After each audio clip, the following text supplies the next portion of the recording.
சொல்லுங்கய்யா. தங்கத்திரு ஊருங்க? பழையகுடி. என்ன தோட்டம் அல்லது வீடாங்களா? கரிசப்பட்டி. கரிசப்பட்டி கரிசப்பட்டி தோட்டம். கரிசப்பட்டி தோட்டத்தில் வந்திருக்கீங்க. என்ன மாவட்டம்? திண்டுக்கல் மாவட்டம். என்ன தொந்தரவுக்காக வந்திருக்கேன்? சரி, வேலைப்பநாயக சமாதிக்கு. இந்த எல்லாம் கை வலி கையில் தொடுங்க. எந்த இடத்துல வலியை தொட்டு காமிங்க. அப்படியே தொட்டு வைங்க. ஒரே ஒரு விரல் மட்டும் தொடுங்க. ஒரே ஒரு விரலை மட்டும்.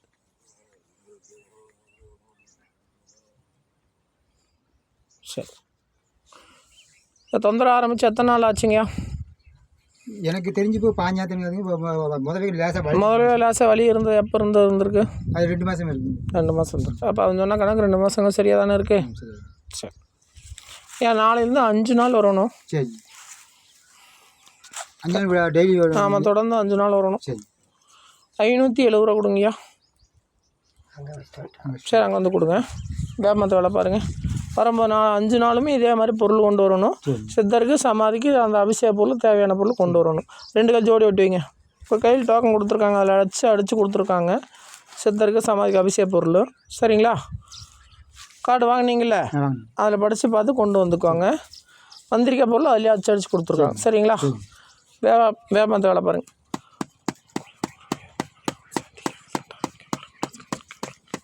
ஹாஸ்பிட்டலெல்லாம் பார்க்கலையா? 3 இடத்துல வைத்தியம் பண்ணியிருக்கியாம. 3 இடத்துல எங்கெங்கே வைத்தியம் பார்த்தீங்க? சதீஷ்பாபுட்டும் முருகேஷ்குமார்.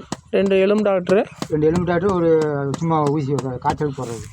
எதுவுமே சரியாகலையா? எதுவுமே சரியாகல. சதீஷ்குமார் என்ன சொல்கிறாரு? எலும்பு டாக்டர் என்ன சொன்னார்? எலும்பு தேய்மானம். முருகேஷ்குமார் என்ன சொன்னார்? அவர் ஒன்றுமே சொல்லலைங்க. அவர் நரம் பிடிப்புன்னு மட்டும் சொன்னார். அப்புறம் ஊசி போட்டியே சரி பண்ண முடியல உங்களால்? சரி பண்ண முடியும். சரி, எனக்கு நாளைக்கு வரும்போது எப்படி இருக்குன்னு பாட்டு வந்து சொல்லுங்கள். சரி.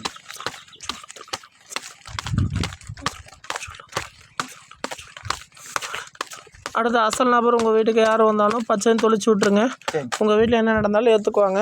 அடுத்த அசலால் திட்டாச்சு அப்படின்னா உங்களை பாதிக்கும். சரிங்களா? சிங்கத்துக்கிட்ட நின்று சொன்னீங்களா? அங்கே 20 ரூபாய்க்கு மேலே எவ்வளோ வைக்கிறீங்க? நின்று சொன்னீங்கல்ல, அந்த இடத்துல 20 ரூபாய்க்கு மேலே எவ்வளோ வைக்கிறீங்க? 50 ரூபா வைக்கிறீங்க. சரி, திரும்பி பக்கம் வந்துடுங்க.